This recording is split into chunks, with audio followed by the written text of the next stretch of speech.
une histoire qui a choqué le plus grand nombre. Star des 12 coups de midi, sur TF1, entre 2016 et 2017, Christian Quesada a longtemps fait rêver les Français. Touchés par cet homme hors ça, criblé de dettes, ils étaient tombés de haut en apprenant qu'il était la cible d'une plainte pour avoir demandé des photos dévêtues à une jeune fille mineure.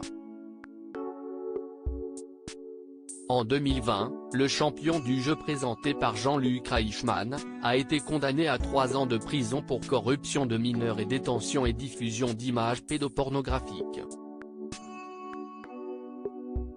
Jeudi 29 septembre 2022, au micro de Guillaume Janton, sur Virgin Radio, Claire, ex-candidate des 12 coups de midi, qui avait éliminé Christian Quesada, a accepté de se confier.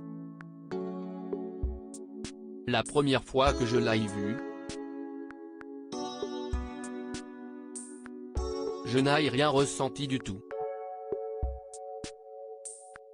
Par contre, je l'avais revu au Master des 12 coups de midi, donc quelques mois après l'avoir éliminé, etc. Et si est-il vrai que j'avais senti quelque chose de bizarre, s'est-elle rappelé. En toute transparence, Claire a confié, il était déjà accompagné par une jeune femme effectivement, peut-être un petit peu fragile. Et effectivement, j'ai senti qu'il y avait quelque chose qui n'allait pas et ça a été le comble quand on a fait le marché de Noël à Lille, on m'avait demandé de venir en fait, et là, il a eu un comportement vraiment malaisant avec une jeune femme. Alors, Guillaume Janton lui a demandé si l'ancien champion des 12 coups de midi, sur TF1, venait toujours accompagné d'une jeune femme différente aux différents événements médiatiques auxquels il se rendait. À chaque fois, je ne sais pas. Moi, 2 fois sur 3, j'ai envie de dire oui. Après à chaque fois non, parce que je n'étais pas avec lui en permanence, a-t-elle répondu. Un jour, une femme les a rejoints après un événement. Elle s'est remémorée, dans le restaurant, il lui a touché les cuisses, touché les mains, devant nous. Il a essayé de l'embrasser, etc. Si est-il vrai que c'était un petit peu malaisant. Claire, après, elle était majeure et consentante assurant avoir tenté de ramener cette jeune femme, Claire a raconté, on lui a tendu, je ne sais combien de perches pour dire écoutez, si vous voulez, si vous ne connaissez pas la gare, on va vous ramener, etc. On connaît bien la ville. Et effectivement, elle ne l'a pas souhaité. Après, elle était majeure et consentante, elle n'était pas mineure, donc. En avril 2019, déjà, sur le plateau de Touche pas à mon poste, sur C8, la jeune femme avait déjà témoigné. Évoquant le changement d'attitude de Christian Quesada, elle avait déclaré « Je pense que la médiatisation l'a changé.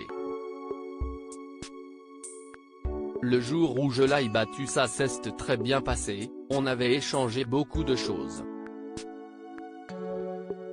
Et si est-il vrai que je l'ai revu quelques mois plus tard sur le tournage du combat des maîtres et c'était pas la même personne. Christian Quesada, je ne suis pas un criminel avant de retourner en prison, Christian Quesada s'est entretenu avec Guillaume Janton. Dans un extrait de leur discussion dévoilée dans Touche pas à mon poste, sur C8, mercredi 28 septembre 2022, l'ancien champion avait fait savoir, les faits pour lesquels j'ai été mis en examen qui s'appellent de la corruption de mineurs, ça s'appelle un délit. Je ne suis pas un criminel, je suis un délinquant. Minimisant les faits, il avait ajouté, il faut savoir que, Dans la justice française, un cliché pédopornographique, si est une fille qui a moins de 18 ans, qui est en culotte ou en soutien-gorge, donc oui, il y avait même plus que ça. Mais dans l'inconscient collectif, le pédopornographique, si est vraiment des trucs. Des enfants attachés. On est vraiment très éloigné. Assurant qu'il mentait, Guillaume Janton avait précisé, on a des extraits du dossier de l'affaire qui stipulent ce qu'il y a exactement dans les clés USB et les disques durs de Christian Quesada, et si est pas des jeunes femmes de 17 ou 18 ans. À propos de l'auteur Lola Leguerce, derniers articles.